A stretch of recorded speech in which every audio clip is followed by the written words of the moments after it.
누군가에게 거절을 해본 적이 있습니까? 왜 당신은 싫은데도 알겠어 라고 말할까요?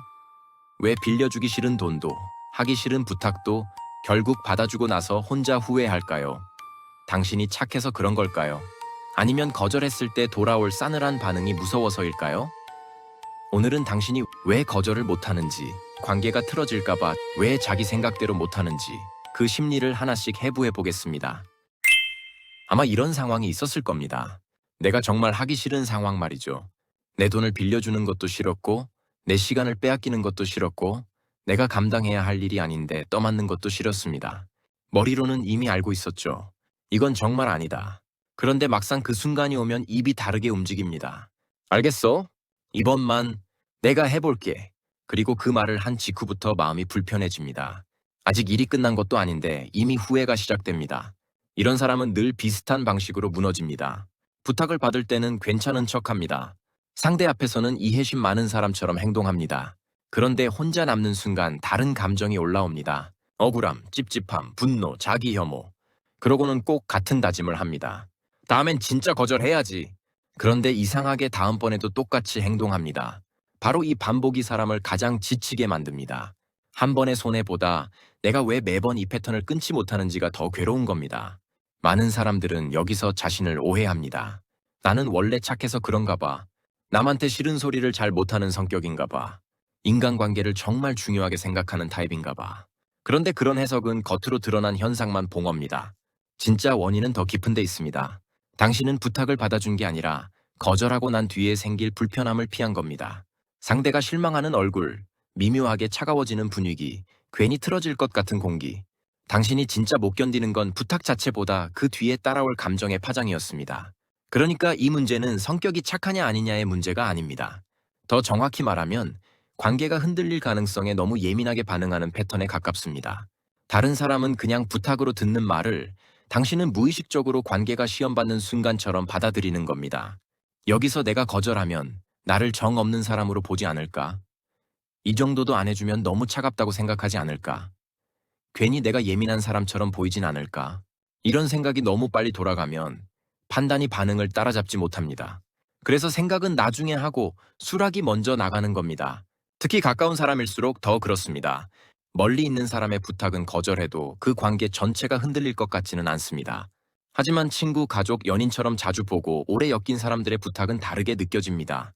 거기에는 단순한 요청 이상의 감정이 붙기 때문입니다. 의리, 정, 미안함, 오래된 추억, 앞으로 계속 봐야 한다는 부담.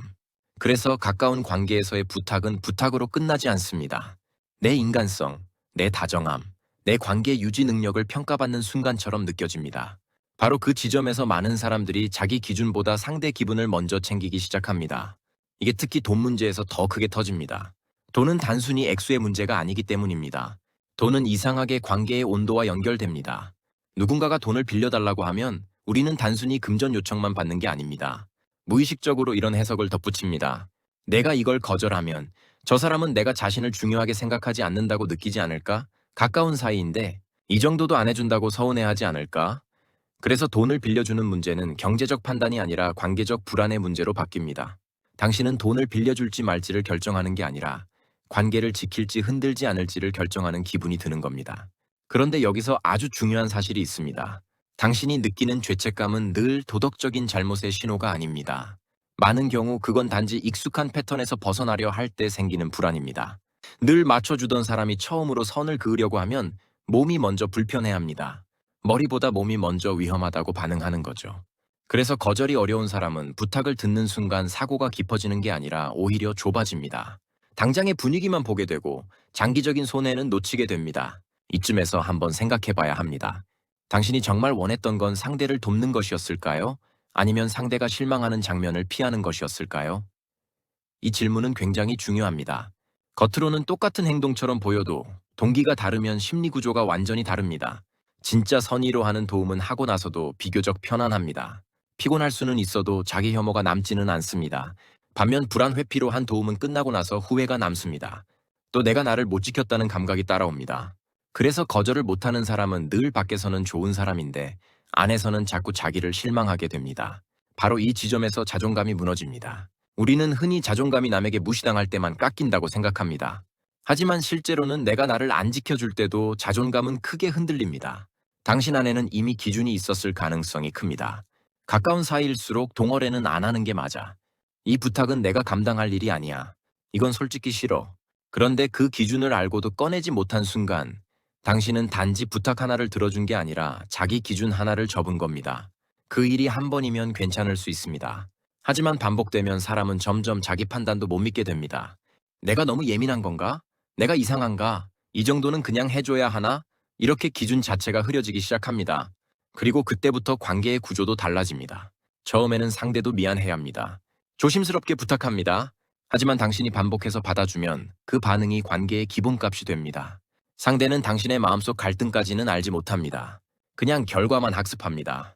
이 사람은 부탁하면 들어준다. 조금 미안하다고 하면 바로 흔들린다. 한번 거절 못하면 다음에도 내 부탁 들어주겠네. 사람은 누군가의 속사정이 아니라 반복되는 반응을 기억합니다.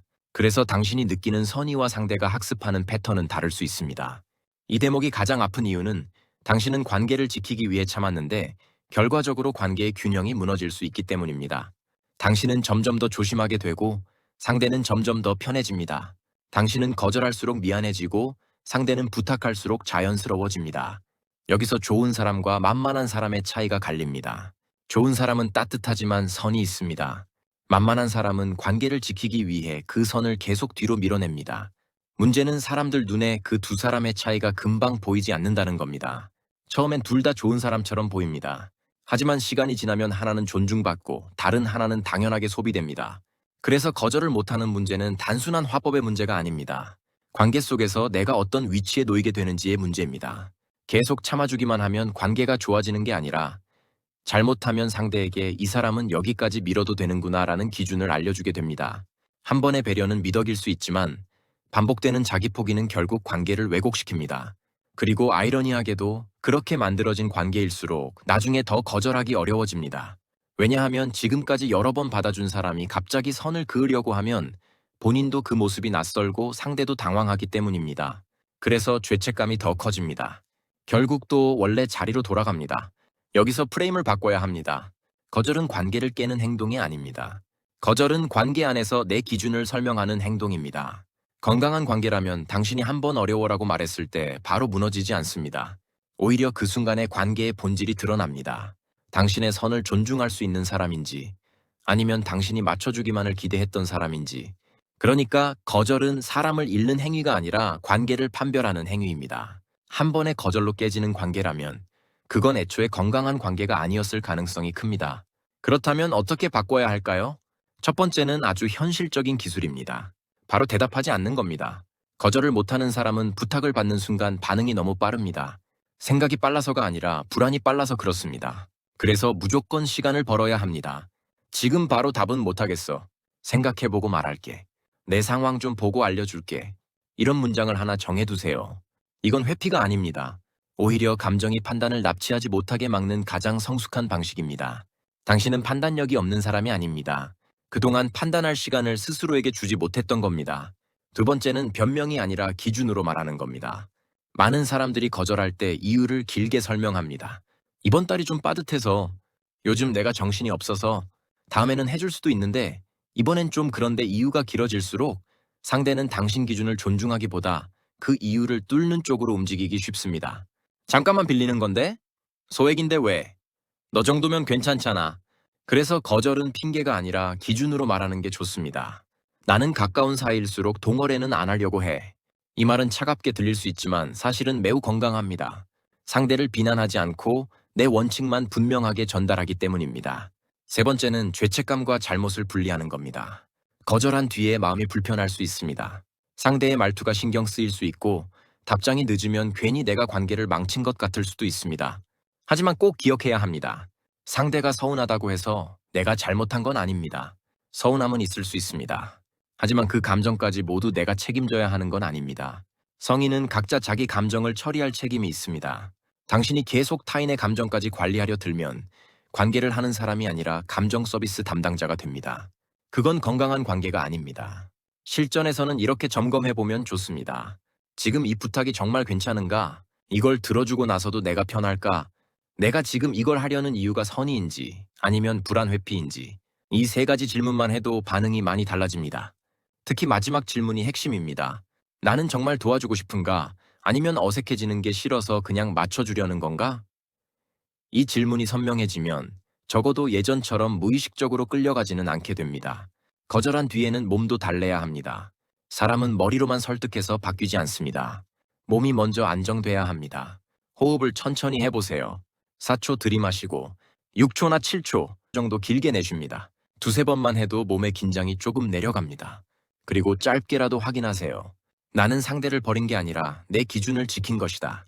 내가 불편하다고 해서 틀린 건 아니다. 거절을 잘해야 서로에게 좋다. 이런 문장은 단순해 보여도 반복할수록 새로운 반응을 학습하게 만듭니다. 중요한 건 당신이 차가워져야 한다는 뜻이 아니라는 겁니다. 진짜 따뜻한 사람은 아무 부탁이나 다 받아주는 사람이 아닙니다. 자기 기준을 지키면서도 상대를 존중하는 사람입니다. 지금까지 당신은 좋은 사람으로 남기 위해 많은 걸 양보했을 수 있습니다. 하지만 좋은 사람으로 보이기 위해 계속 나를 버려야 한다면 그건 결국 관계도 나도 함께 지치는 길입니다. 마지막으로 이 말을 꼭 드리고 싶습니다. 당신이 선을 그은 순간 떠나는 사람이라면 그 사람은 원래 당신의 희생 위에 서 있었을 가능성이 큽니다. 반대로 남아있는 사람이라면 그 관계는 훨씬 건강한 관계일 가능성이 큽니다. 그러니까 거절은 사람을 잃는 행동이 아닙니다. 내 삶에 어떤 관계를 남길지 가려내는 행동입니다. 그리고 그걸 할 수 있어야 자존감도 돌아옵니다. 더 이상 상대 표정 하나에 내가 좋은 사람인지 나쁜 사람인지 흔들리지 않게 됩니다. 오늘 거울을 보고 이렇게 말해보세요. 나는 거절하는 사람이 아니라 내 기준을 똑바로 말하는 사람이다. 그리고 다음에 누가 당신을 불편하게 만드는 부탁을 했을 때 바로 대답하지 마세요. 딱 한 번만 멈추세요. 그리고 말하세요. 생각해보고 말할게. 그 한 번의 멈춤이 당신의 관계 패턴을 바꾸는 첫 장면이 될 수 있습니다. 오늘 영상이 조금이라도 내 이야기 같았다면 구독과 좋아요 꾹 눌러주세요. 다음 시간에도 당신의 이야기로 함께하겠습니다. 감사합니다.